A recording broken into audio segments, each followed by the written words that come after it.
பெரிய மலையில இருந்து விழுந்தவ செத்து போயிருக்க கூடாது. இப்படி உயிரோட வந்து நம்ம உசுர வாங்கிட்டு இருக்கா.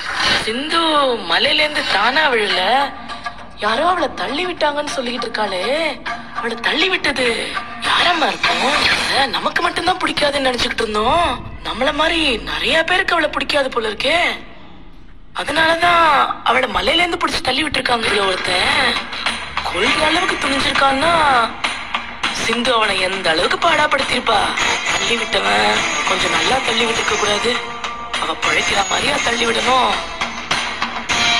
அவன் மட்டும் செத்துருந்தான்னா என் மகன் சிவா உனக்கு உடனே கல்யாணம் பண்ணி வச்சு கையோட உள்ள மருமகளை என் வீட்டுக்கு கூட்டிட்டு போயிருப்பேன்ல.